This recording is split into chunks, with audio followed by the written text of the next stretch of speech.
Okay, so folks, welcome to this, the launch event for A Spy Like Me, Kim Sherwood's brand new book. We are here in Dukes. As I turn around, you can see it is a very full venue so far. Let me just see if I can grab a couple of words as we go around with our El Presidente, Phil Dewhurst, here with me right now. Phil, how are we feeling about tonight's event? Very excited, very excited. I think for a club such as ours, with the reach that we have and being the largest club, to involve IFP, to be involved with Kim's new book is absolutely brilliant. Because what you've got tonight, you've got half the people that would never normally come to a book launch because they wouldn't be invited.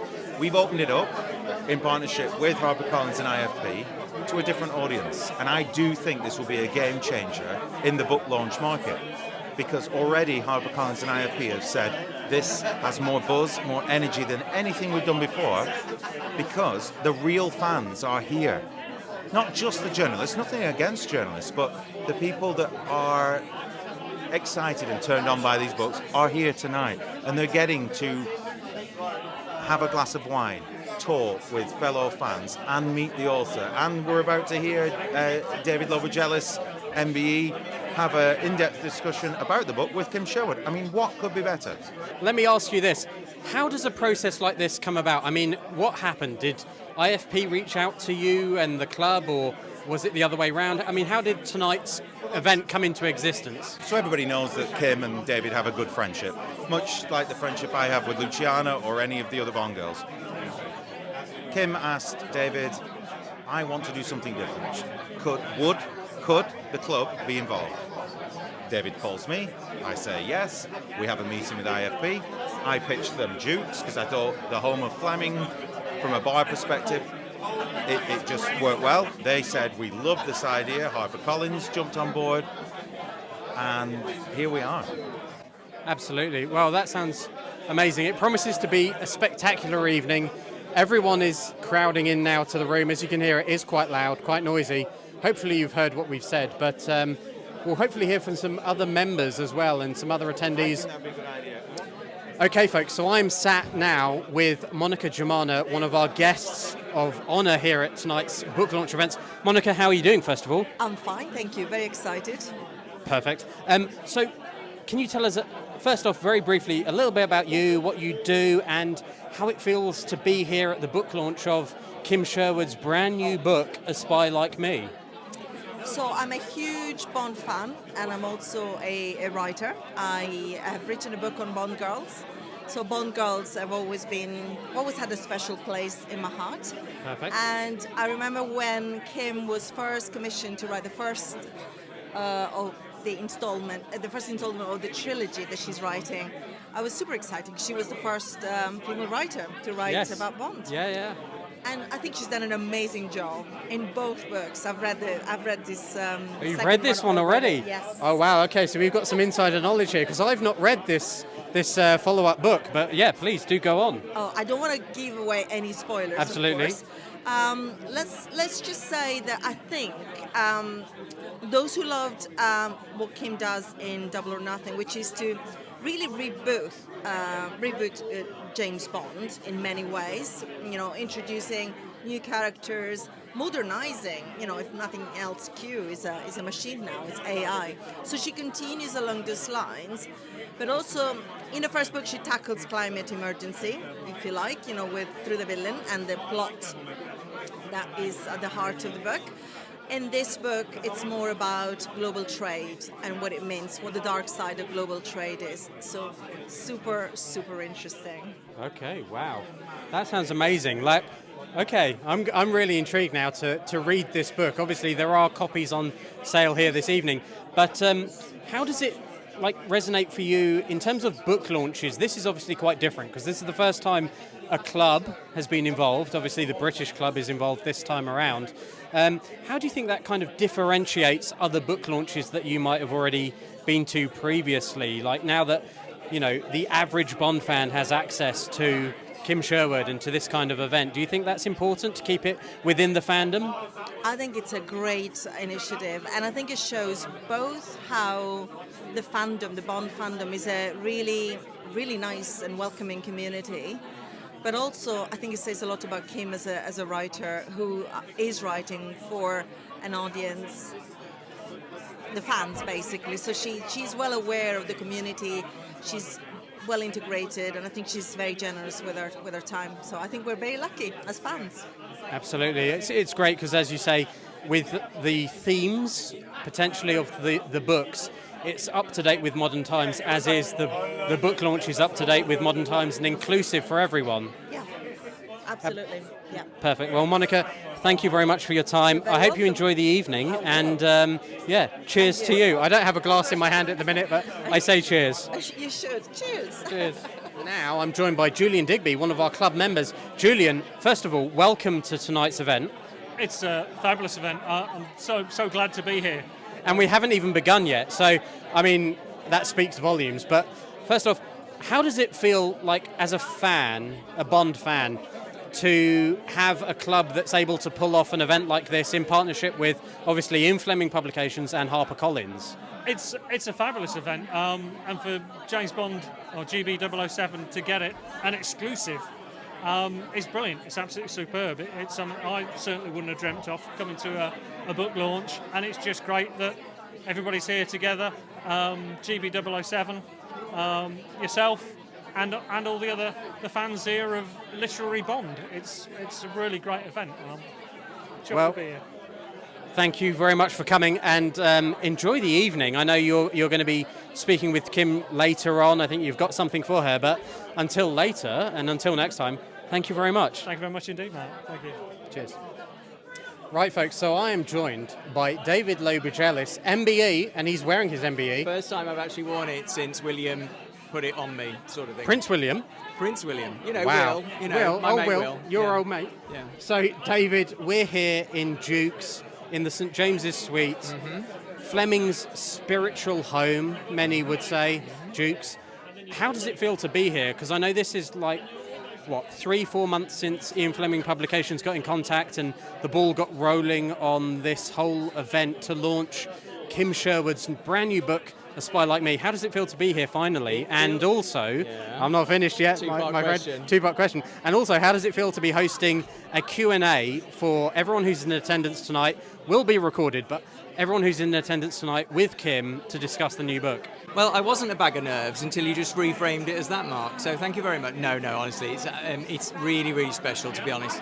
It is great here, as you just said. You know, Dukes has such a long association with 007, a real site of pilgrimage for fans of Fleming. So it's great that Fleming Publications, HarperCollins, and 007 GB have come together to put this event on. I'm really, most of all, I'm happy to celebrate such an amazing book that Kim has produced.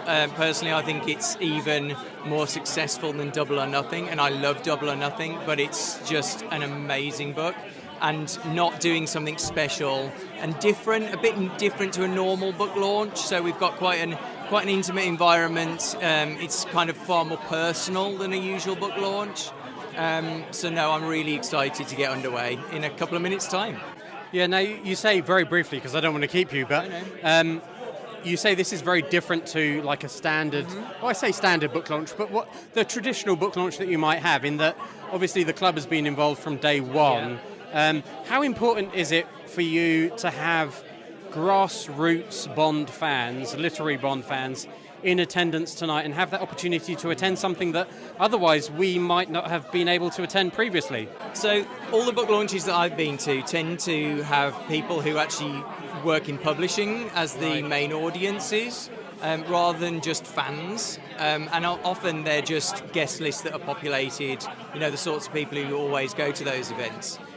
So it was really great for us to be able to offer, and it must be said, it was a very limited kind of, I say limited, we actually had 70 tickets and they sold out in 20 seconds. Well, 20 seconds, they were in people's baskets as soon as we went live on the club website. So we've got so many club members here tonight, so it's so great that we're actually giving people who don't usually get a chance to come to a book launch that opportunity, and they're the people who will spread the word about this book as well, and that's really important to me. Yeah, absolutely. Well, David, I'm not going to take up any more of your time. You look fantastic, by the way, it's got to be said, with your medal, your suit, your waistcoat. The whole ensemble is magnificent.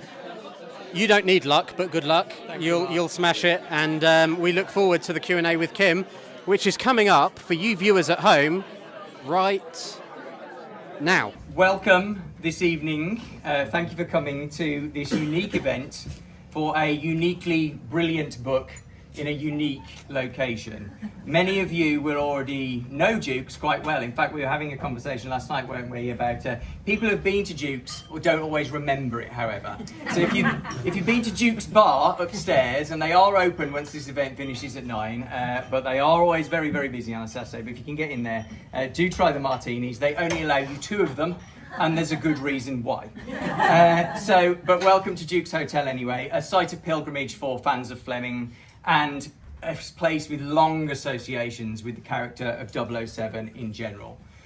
This is a unique event in many ways, not least because this is actually a collaboration between Ian Fleming Publications, HarperCollins, and the British James Bond fan club 007GB, for which I am honoured to be the editor-in-chief. And our president is currently videoing over there. And the rest of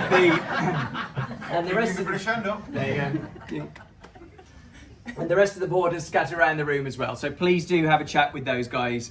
We've really enjoyed collaborating with Ian Fleming Publications Harper to make this event happen today. In case you don't know who I am, I'm David Lowbridge-Ellis MBE. I wasn't going to say that bit. Okay, and then Kim's mom last night over dinner said, you have to say that and you have to wear the thing. So I am wearing the thing. Are you happy, Ellie? Yes, okay. He's got a Christmas decoration. I'll give you a Christmas decoration, Christopher. Okay. But one thing I've learned from getting to know Kim very well is you basically just do what Kim's mom says. So we're going to talk, obviously, we're here tonight to talk about this amazing book. This is not the first time today that Kim and I have talked about, we've talked a lot, haven't we? But it's not even the first time we've talked about this book. In fact, I left on the chair a QR code. If you've not seen them, we already did a series of little interview snippets, a series of 20 little interviews about this particular book, really digging in a non-spoiler way into some of the really kind of nerdy writing things, because we're both teachers, we're both educators, we both kind of like to talk about that. We're not going to do the really, really nerdy stuff tonight, unless you want us to. Okay, I know there are some people who already have said, can I ask a question about this? Yes, you can. Okay, but so we are going to build in some questions. But our aim is not merely to just kind of rehash things that you might have already heard, or to talk about even all the usual sorts of things that you might hear at a book launch, because this is not a usual book. When I wrote my review of this book, I tried to encapsulate why I thought this book was so special. And in the end, I decided it was so special because it's both an addictively readable thriller and great literature. Yeah. Fleming himself was reluctant to label his books as literature. And he was probably just being self-deprecating, as he often was about his writing endeavours. And it took about 50 years for critics to catch up and label Fleming's works as literature. I don't want us to make the same mistake with this series of books. I don't want critics to have, we're not obviously, but I don't want people beyond this room to make that mistake as well. So Fleming, when he wrote an essay on how to write a thriller, he made a list of people who wrote really good thrillers that were also literature. And that list included Poe, Hammett, Chandler, Ambler, Green. We of course should add Fleming to that list. And tonight, I think definitely we should be adding Sherwood.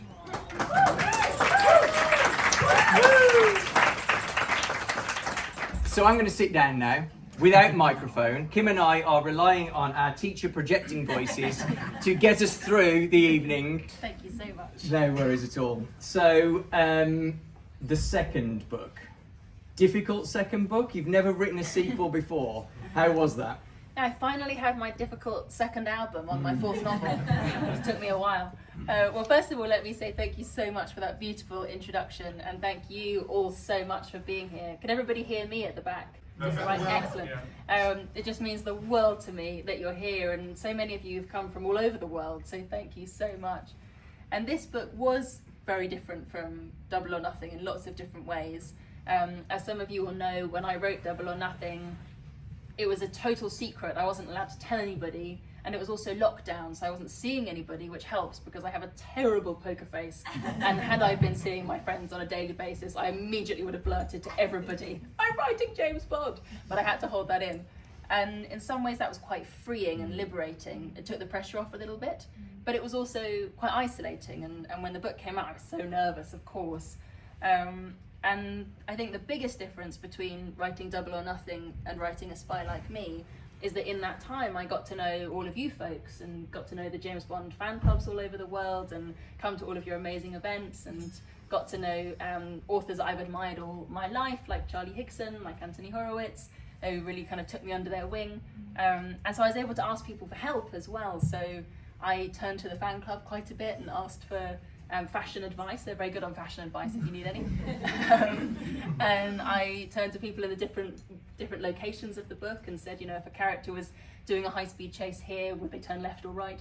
All of those kinds of things. And I think when we write a book, usually there's some kind of inner question, inner compulsion, and that drives us to write the novel, and we're writing it for ourselves, and that's true, but this is the first time I also felt like I was writing a book for other people. I felt like I was writing it for all of us together. So I'm just so grateful to all of you for being on this amazing adventure with me. So thank you very much.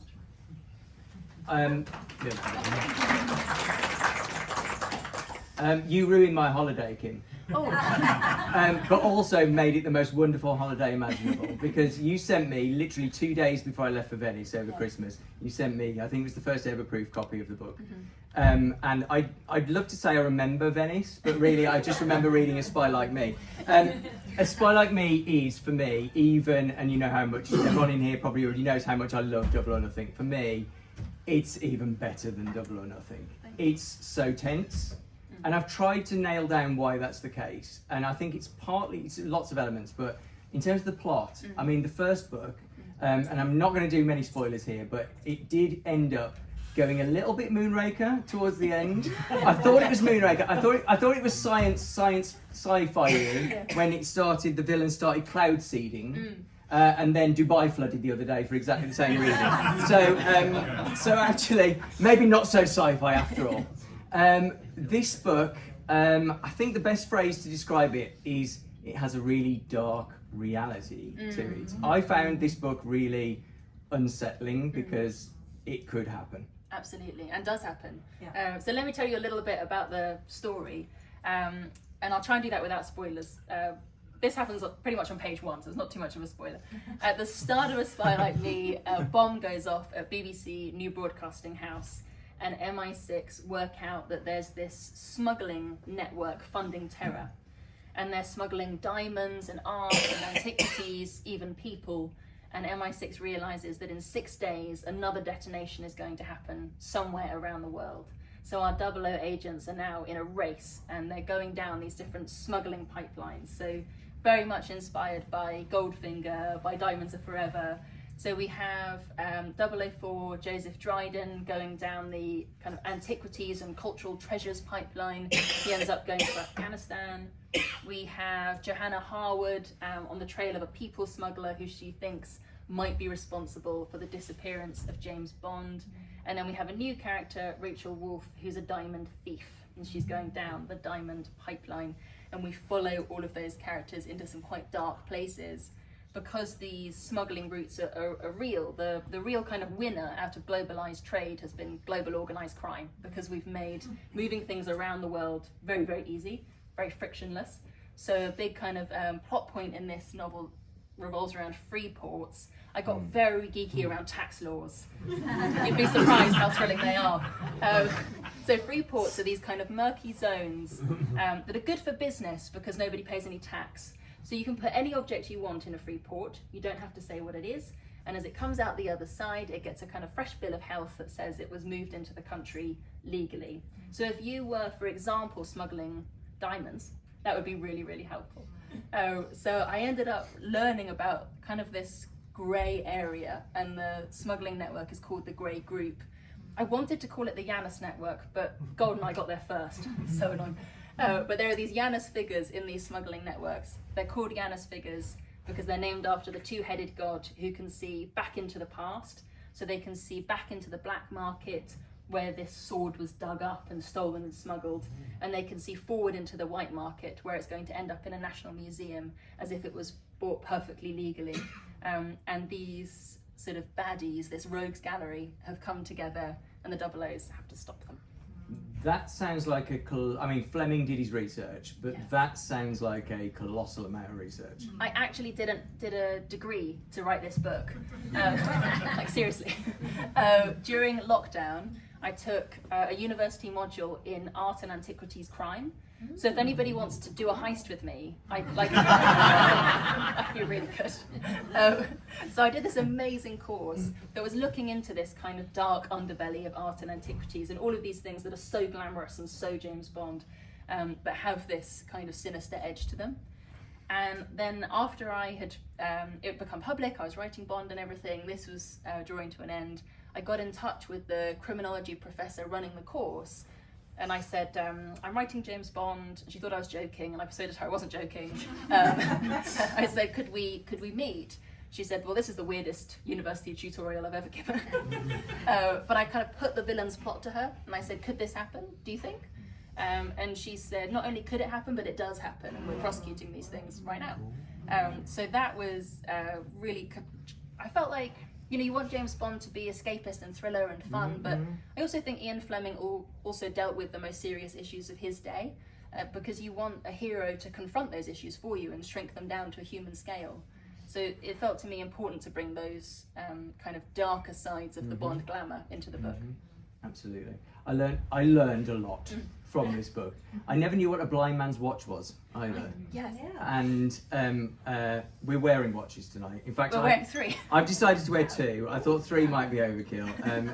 If you've read the book, you know why I'm wearing 2 watches. I'm not going to spoil anything, but my husband finished reading the book this morning, got to the bit that I don't want to talk about happens, and he sent me a selfie. I'm sure he won't like me telling this story. I've just shown Kim this as well, and he's just in floods of tears. This book makes you cry. It puts you through the emotional ringer, and some of that is to do with that theme of time, I think. Yeah, so absolutely. why did you decide to? I mean, time has always been there in Fleming, Right. but it's right at the forefront in this book. Yeah. Well, as you say, time's always been there, and I was really intrigued with this idea of, you know, the quote that Fleming uses, I shall use my time, which of course was in No Time to Die. I thought a lot about, there's a line in one of the books where Fleming says that the statutory age of retirement for a Double-O is 45, if they've lived that long, but they're unlikely to. And I found that really fascinating. What kind of person would sign up for their life being that short? And because of that, what would their attitude to time and duty be, and what they want to achieve in that time? And I also thought about time and the idea of a sequel. I'd never written a sequel before. And I didn't want it just to be, okay, we've got 3 books, how do we get from A to C? I didn't want it just to be a bridge.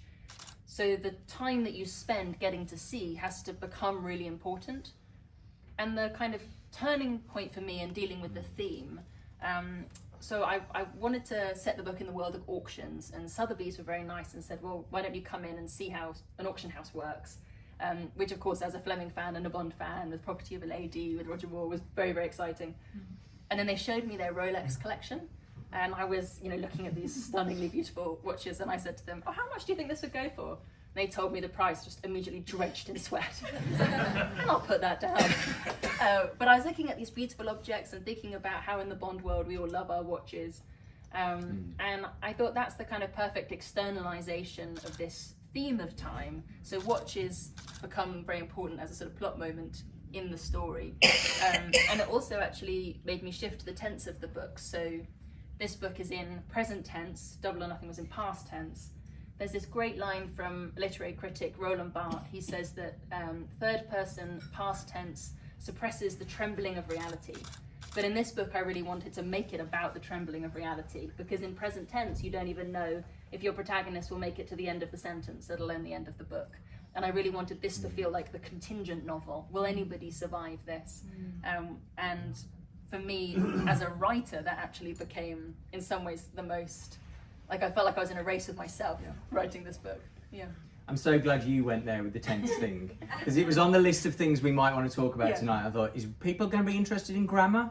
We're interested in grammar, right? Who's interested in grammar? Just a quick show of hands. Okay, we might come back to it. Let's talk about the characters. Yeah. I mean, you have such amazing characters. Thank you. But compared with when I read the first book the first time, I didn't really know you as a person the first time. And then having got to know you as a person, as I was reading the second book, I was like, oh, that's a bit like Kim. I know authors often say they put parts of themselves, they kind of spread themselves across the characters. So I'm always nervous asking this question here because I don't know how personal you want to get. But what parts of you have gone into the characters that you're prepared to admit in a public setting? We're all friends here. I regularly rob banks. So. I think that one of the really interesting things about having an ensemble cast is almost your different interests and different worries and ways of seeing the world get spread across the characters. So with Joseph Dryden, 004, I think he's just the kind of hero I grew up loving reading and watching, and if I was in really dire straits, I'd want him to kick down the door and come and rescue me, and then be really nice to me afterwards. You know, he wouldn't just leave you on the runway, would he? He'd like make sure you're home safe.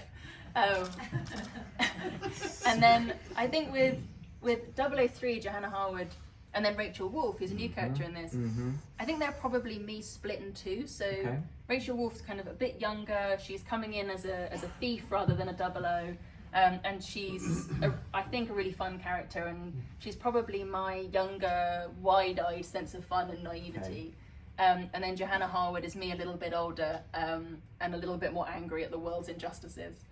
But she's a character who I love to write because Harwood has this capacity to persuade people and to be all things to all people, which is so important and useful as a 00. But it's also something that we're asked to do a lot as women, to perform for others, to make other people happy. And we don't tend to, kind of as a society, name that we're doing that. It's more unconscious. But MI6 have named it to her. They've said to her, this is a really useful skill of yours and we'd like to weaponize it. And she's aware of that. So you begin to lose your sense of self if you're always acting for others. And I think in this novel, perhaps it's Harwood's novel more than, would you say, more than any other characters? And it's about that quest for self. I can't help always being drawn to Dryden. Of course. For obvious reasons. If you've got to the pool boy scene, you'll know exactly what I'm talking about. It's only about 50 pages in, no spoilers, but get to that bit quick. But yeah, no, I think the emotional heart of the book is Joanna. Yeah, and she's on her own mission. She's... I'm sort of thinking everyone here has read Double or Nothing, but I won't spoil the end just in case. But because of the end of Double or Nothing, MI6 aren't quite sure if she's sort of fit to operate. And she's decided, screw that, I'm going to go find Bond. And that's her mission in this book, to see if she can. And she'll go to the ends of the earth to try and do it. Yeah. So, last question, because I know there'll be lots of people who want to ask questions here. This is obviously the middle part of a 3-book arc. Yes. How's that feel? Having to plot essentially, 1,100, 1,200 pages of book from the beginning? Yeah. Well, it's been interesting how it's kind of shifted. So I'm not much of a planner usually, but because of the nature of this project, when Fleming's invited me, I kind of mapped out the 3 books. And the final scene of book 3 has remained exactly the same. So I knew where I was heading. But then world events have come along, and world events are moving very, very quickly at the moment. So when I first planned these books, I thought the main issue facing us would be Brexit. And of course, since then, we've had a global pandemic, we've had the invasion of Ukraine, we've had the withdrawal from Afghanistan. And the withdrawal from Afghanistan became a big part of this book because, of course, with Dryden's background as a soldier in Afghanistan and getting injured there, it felt to me like that was the only authentic next step for his character, was to kind of focus on that. So the book kind of took me in new directions. And then also the different research I could do this time. So I knew that I wanted to write about the art world. When I was writing Double or Nothing, it was lockdown, I couldn't go anywhere. But for this book, I could actually travel. So I wanted to write about the Venice Biennale, which is this big art show that takes over all of Venice. And I said to the Flemings, do you think I could go to the Biennale? And very nicely, they invited me. So we went along to the preview days, which is when statesmen turn up and cut the queue, and everybody's dressed like $1 million at all times. And they invited me. They said, "Why don't you come along for cocktails with the president?" And I didn't know what that meant, but when someone invites you for cocktails with the president, you just turn up. And I turned up, and there was all these admirals there, and generals and priests, and I was thinking, I'm in the wrong room. Something's gone terribly wrong here. But there was the president of the Biennale, went up and said hello, and he said, "Ah, you must be Mrs. Bond." And I was just shaking his hand. I was like, I don't know. You sure? Yes. That's what this means. We're now married. And they kind of took me into that world, and they gave me this behind-the-scenes look, and that ended up really influencing the shape of the novel in a big way. Yeah. So it kept evolving, and I think that's the thing. The more you write a book, the more you get to know it like a person, and that's so true, particularly of these characters who kind of at some point just take over and say, no, I'm running into the fire and you can't stop me. Yeah. And I just have to follow. So book 3 is written. Book 3 is written in a long dark tea time of the soul at 2 a.m. Book 3 was finished.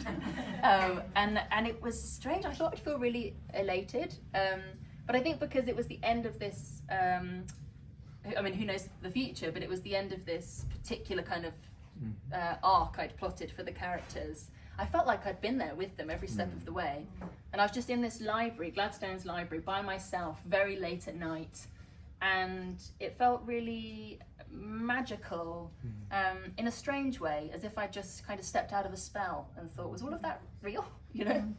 Because this journey has just been so magical and surreal and hard to believe in lots of ways. Fabulous.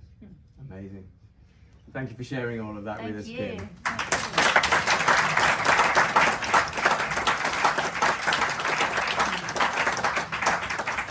So, let's have about 10 minutes of questions, yeah? And then there's more wine over there for when we get there. Yes, let's see who we've got. Go for it. Tom. Apologies if I don't know everyone's name, although I do know majority of people's names in the room. Yes, go for it, Tom.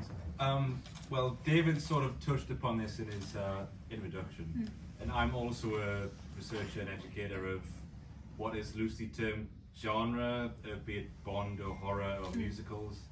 And I think Ian Fleming also faced this in that it's often seen as somewhat lesser.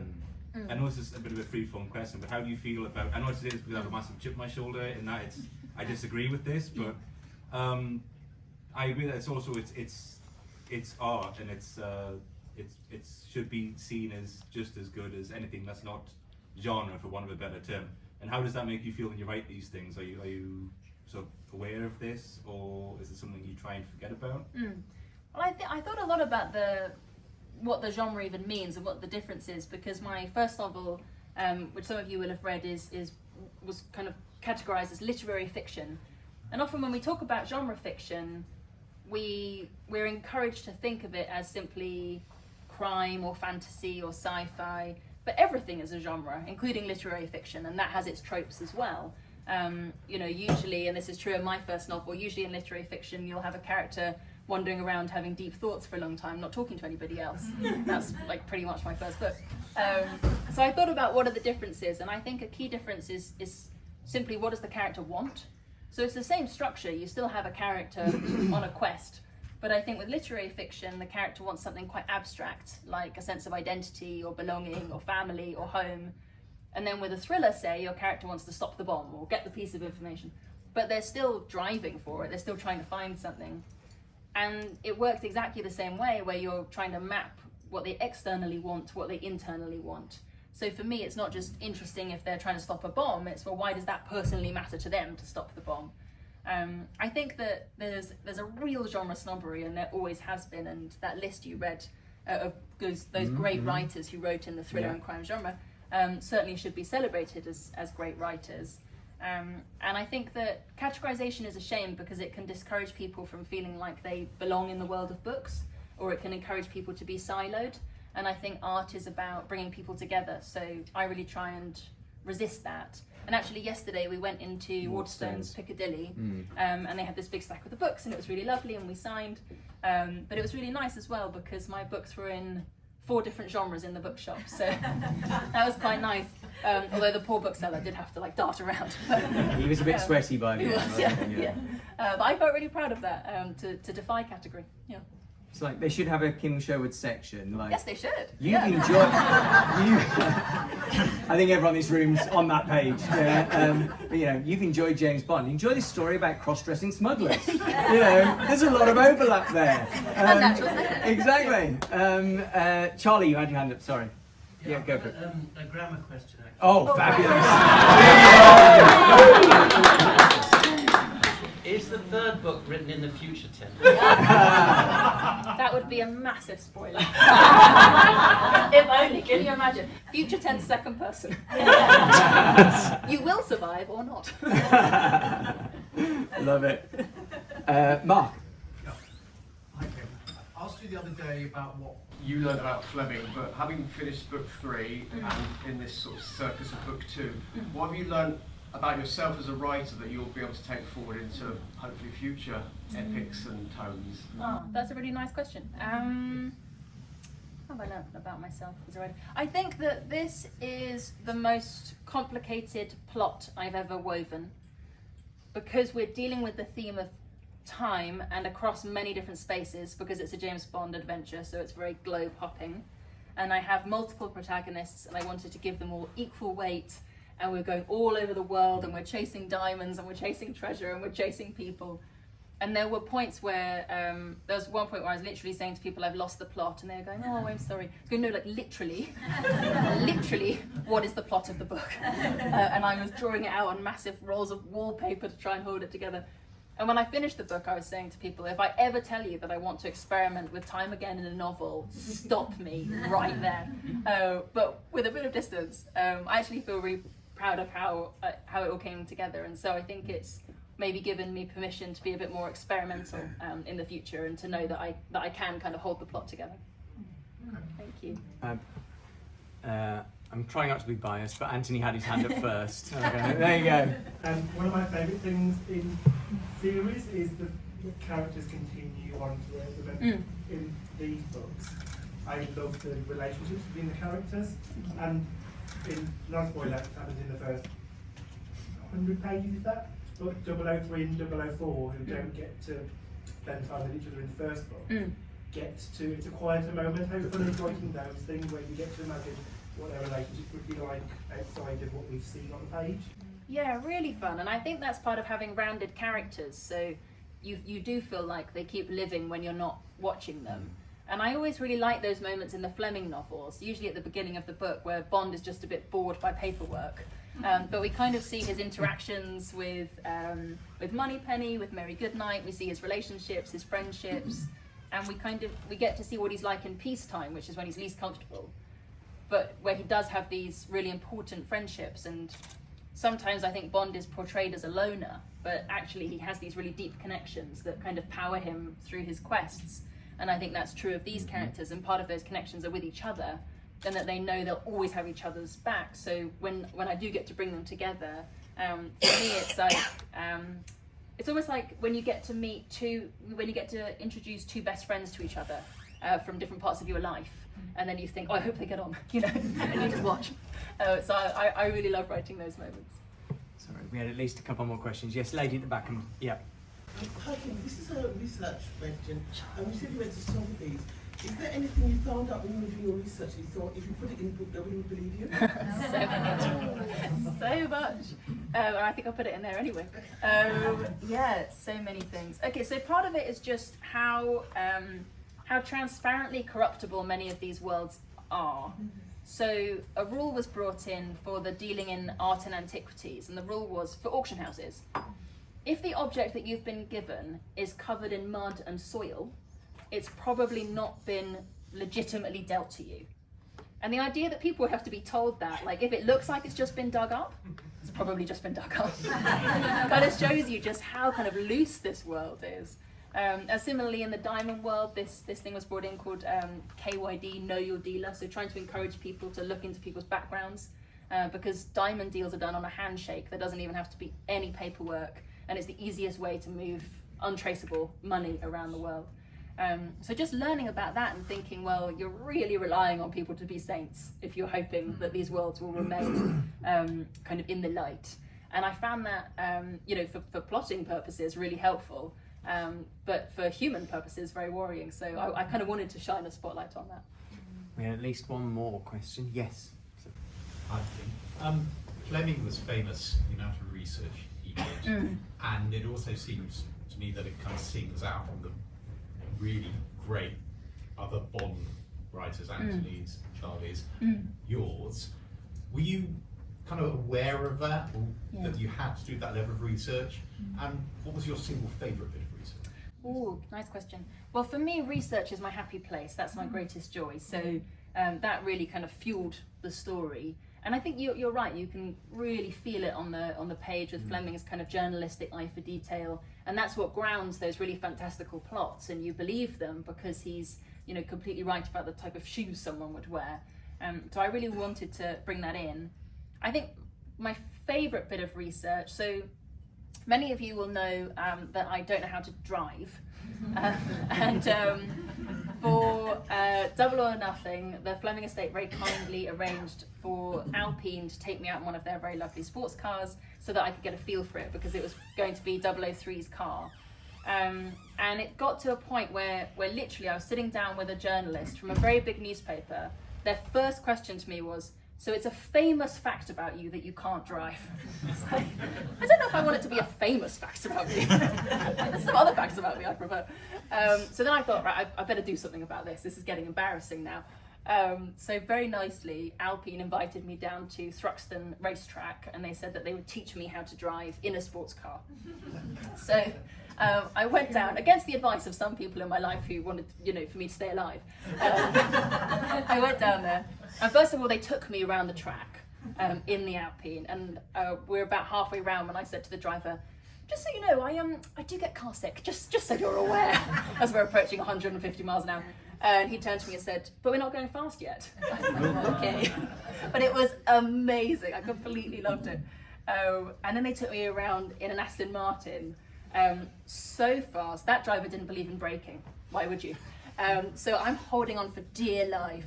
And I said to him, you look really relaxed right now, and I'm really tense. And he said, oh no, that, you know, being tense is terrible for the reflexes. I'm half asleep right now. I'm so glad. And then they said, right, it's your turn. So first of all, they didn't put me in the Alpine first. They put me on a Toyota first to see how my feet would do. I didn't tell them my feet are terribly uncoordinated, so I'm sure. And they put me in the car and they said, right, go forward. I said, how? I don't know what I'm doing. And they said, well, how much experience do you have behind the wheel? Literally zero, like literally zero. But I guess I did okay in the Toyota, because then they brought the Alpine along. And it was the most phenomenal. I mean, I was weaving, I was turning corners super fast. At one point, the instructor said to me, that was a really well taken fast corner, but you do need to apply the brakes. And so we're going around, and my family was there. He said, let's drive over to your family. So I'm driving over. He said, let's not hit your family. But it was absolutely amazing. And then at the end of the day, they said, if I get my driver's license, they'll let me drive any car I want on the track. So that is a new plan. By the time book 3 comes out, I'm going to be driving Aston Martins.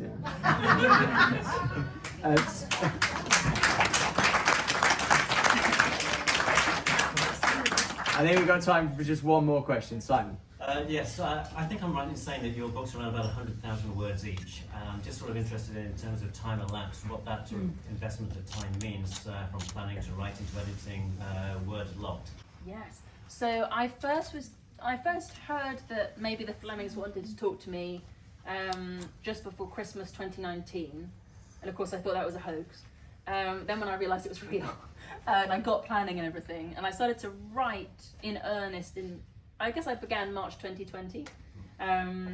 Really auspicious time to start a globe hopping adventure. And then Double or Nothing, I had quite a long time, because it was a long time before anybody even knew I was doing it. So I think I had over a year to write that one. But then this one really had to be kind of compressed, and it's been a massive learning curve, because I've never, there's books, and then there's James Bond level of events and publicity, and which has all been such an amazing experience. But this one I wrote in 10 months, kind of squeezed in between all of that. And I kept telling myself that would just lend to the pace and sense of urgency that the characters were feeling. And I also told myself that it was going to be about a third shorter than it was, but I haven't yet mastered the Fleming piff. We'll see. Book 3 might just be a chapter. And then the bomb went off.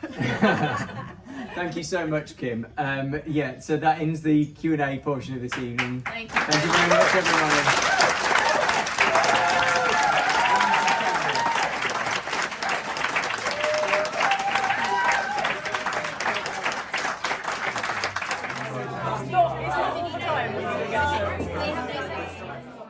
Right, folks, so I am now joined by someone who you will surely recognise, Mr. Charlie Higson, who is a bit of an author himself. Obviously, Charlie, you've written, obviously, the Young Bond novels, but also, most recently, the last year's On His Majesty's Secret Service.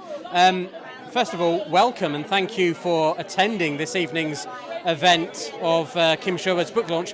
How are you doing? Well, I've got a stinking cold, but that's not really of any interest to anyone except me.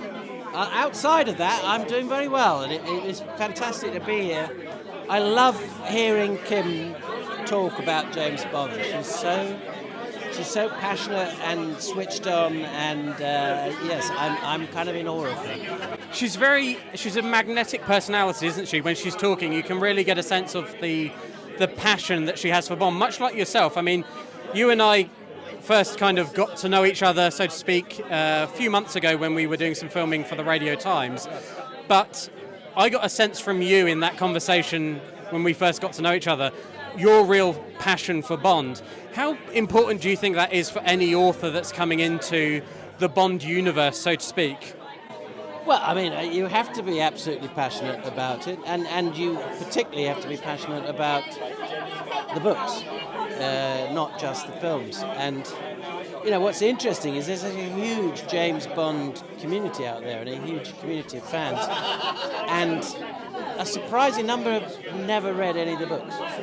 And that's where it all began. And it's been such a long and exciting... oh God, I almost said journey there. Stop me from saying journey. But, don't say journey. No, but you know, starting way back 71 years ago now, with Casino Royale. And James Bond has become so woven into the fabric of British society and culture. But, you know, I think to write a book, you do have to love... You do have to love Fleming, and you do have to respect Fleming, and you do have to think, I'd love to try and do a bit of what he did. Absolutely. I mean, you mentioned there the fans. Obviously, this is, I think, the first time that Ian Fleming Publications has partnered with a fan club, 007 GB here. How important is it for you, do you think, that like everyday fans, grassroots fans of Bond, of the books, of the films, whatever it may be, that they get an opportunity to kind of connect at these kind of events where otherwise, you know, we as fans may not have the opportunity to?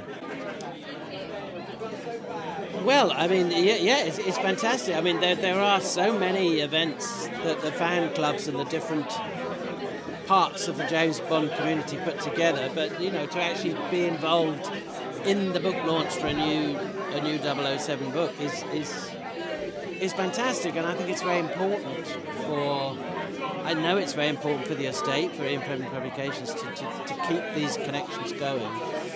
And as I was saying before, particularly on the literary front, because, you know, the films obviously are kind of world-beating, but the books are still there, and there are new books happening all the time. So for the fan clubs to be supporting the books is just brilliant. Brilliant. Well, Charlie, I won't keep you any longer. Thank you very much indeed. Enjoy the rest of your evening. Cheers. I'm joined by the one, the only, the glamorous, the lady who needs no introduction, but I'm going to introduce her anyway, Martine Beswicke, star of 2 Bond movies. Not just 1, but 2. From Russia with Love, Thunderball. I mean, need I say more? Martine, my darling, so wonderful to see you here. Sweet. How are we? I'm very well, and I'm so glad to be here, and I'm so glad to see you all. I mean, I've been missing you. I know, it's been a while. What was the last event we were at? The Christmas do, I think, before Christmas. So this is the first event of 2024 that I've seen you at. And wait a minute, there was the what do you call it, the vault.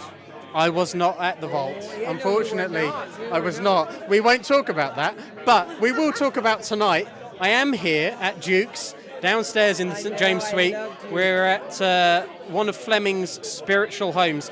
First off, how does it fit? Yeah, Fleming used to drink here. Oh, of course, he had such good taste. Absolutely. I mean, yeah. the Bond, everything to do with Bond has great taste. I mean, that's why they cast you, right? There we go. So, Martine, how does it feel to be here at the launch of Kim Sherwood's new book, A Spy Like Me? I am absolutely blown away by her. She's amazing. Absolutely amazing. I'm sorry I missed her the big talk, but just watching her and listening to her talk about it, I mean, it's like she's inspiring. Absolutely incredible. You really get a sense of the passion that she has for the character and the universe of Bond. I mean, I get this sense, first of all, the passion of writing. That's the first thing. Yeah. Wow. You know, I have no... So, also, I mean, aside... Have a little sip. You have a little sip, my dear. So, to be at an event like this, obviously you've been with 007 GB since the very start. Just over a year, coming up on a year and a half ago, you were at our first event in March, back at the Cafe Society on the River Thames, opposite MI6 last year. How does it feel for you to be part of something that is now, just over a year later, tied in officially with Ian Fleming Publications, Harper Collins, to launch a brand new 007 kind of inspired novel? I mean, it's the gift that keeps on giving. It really is. And I mean, and every time I'm with my Bond girls, my sisters, and we turn to each other and go, I cannot believe this is happening. This continues to happen. It's like there is no end to this.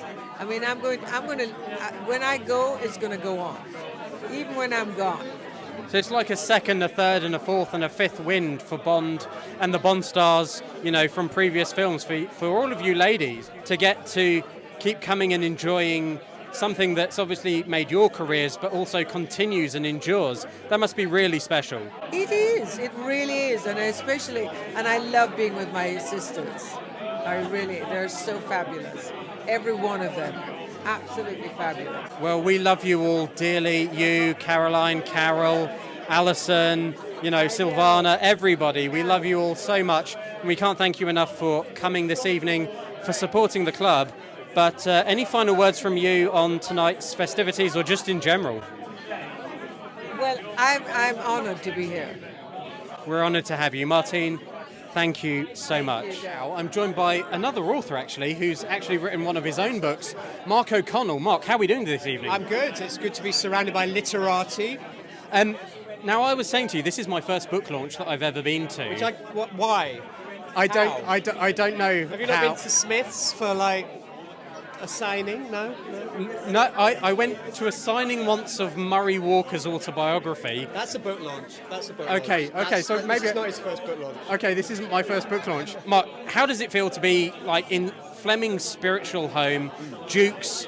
Obviously, Dukes Bar is upstairs. We're downstairs in the St James Suite, but obviously this is a place that holds significance for Fleming. Yeah. Do you think this has a resonance for the kind of event that we're at this evening?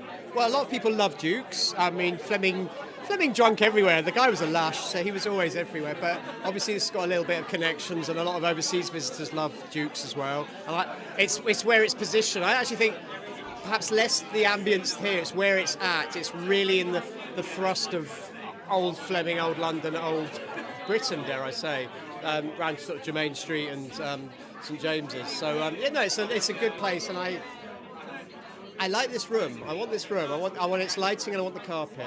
It is a room lit. I mean, I said this earlier in the week when I was discussing possible videoing and photographing opportunities. It's a room of mirrors, to be fair. I mean, every picture frame is a mirror, which makes it tricky, but it is a beautiful space. Yeah. Let me ask you, how important is it? I mean, we've had a discussion, a Q&A with Kim this evening. Clearly there is a passion from Kim for Bond, for the Bond universe that she's writing about. How important do you think that is in terms of anyone writing for this character, this franchise, this series of books and this legacy to have that kind of passion for Bond and the universe? Well, I think actually, I mean, having a passion for Bond is a great thing. and obviously vital if you're writing continuation novels, and 3 of them as well. They gave, the Fleming family, the Fleming estate gave her a trilogy, which they've not done, elsewhere, apart from perhaps Fleming himself a bit.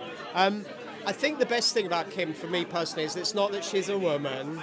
That's actually a big, brilliant step, but it's also that she's younger, and that's where I think Bond. I'm looking at the demographics of Bond fans and fandom, and we need to get the kids involved. I came into Bond through the movies, age 7, when I saw Octopussy.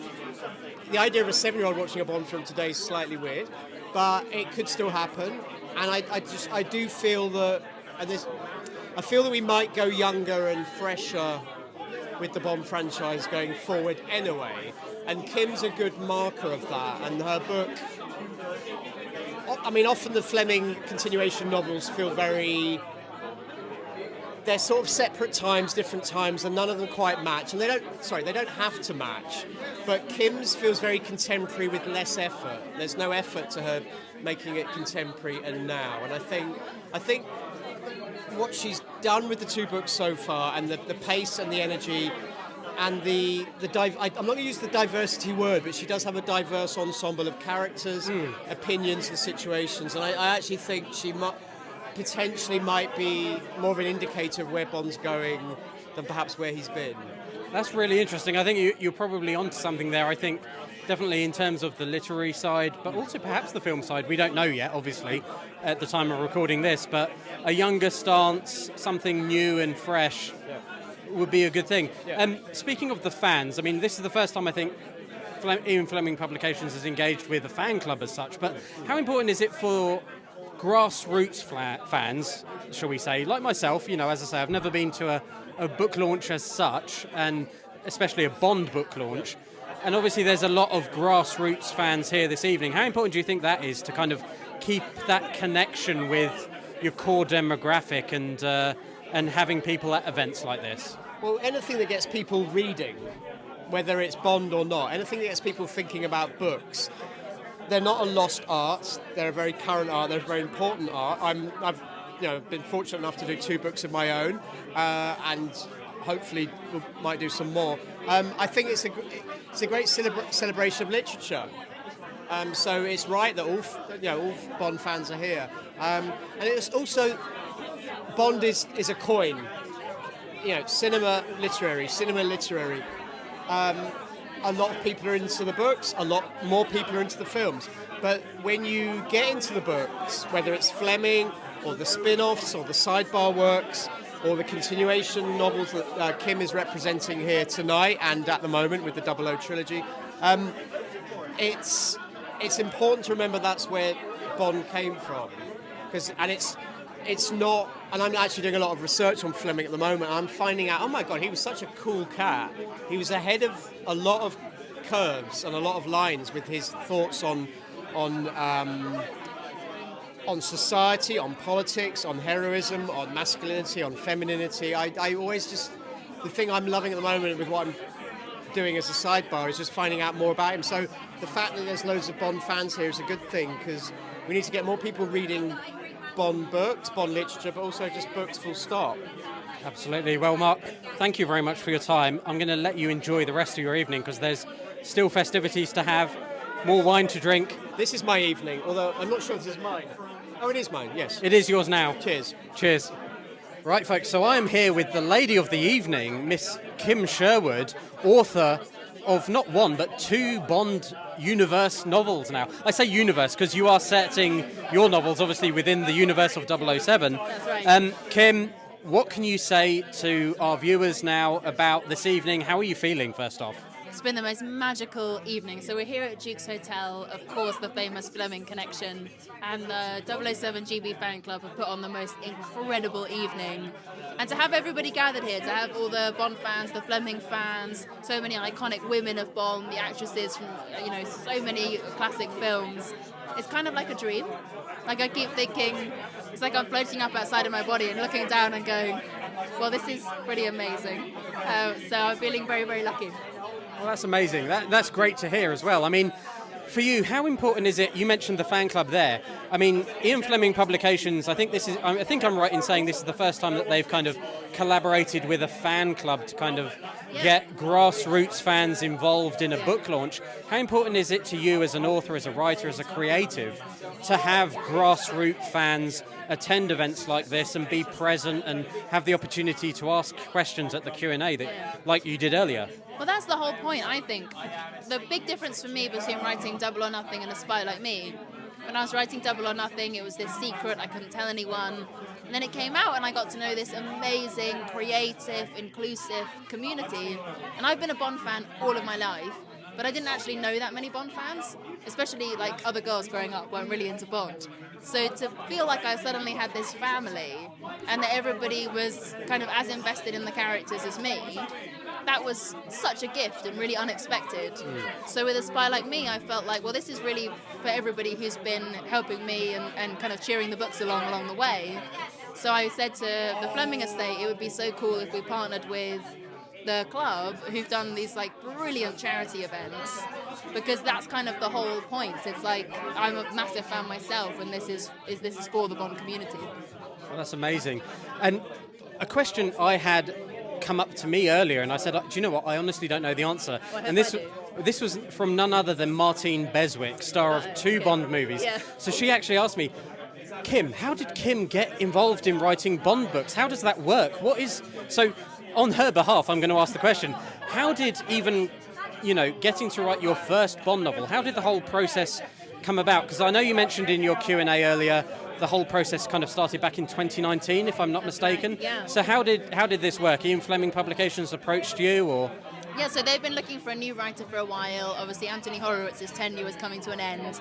They wanted somebody who was a massive Bond fan, and they kind of hadn't found the right person. They were looking, my agent heard they were looking, and when I first signed with her, back in, when would that have been, 2016, she asked me, what's your dream as a writer? And I said, I want to write James Bond. And she didn't laugh at me, so I thought, well, I'll sign with this agent, and she remembered that, and she said to the Flemings, this might be the writer for you. They had liked my first novel, which has a few Bond references in it, so I was very much waving the flag. And they approached me and they said, would you have any ideas you could send us?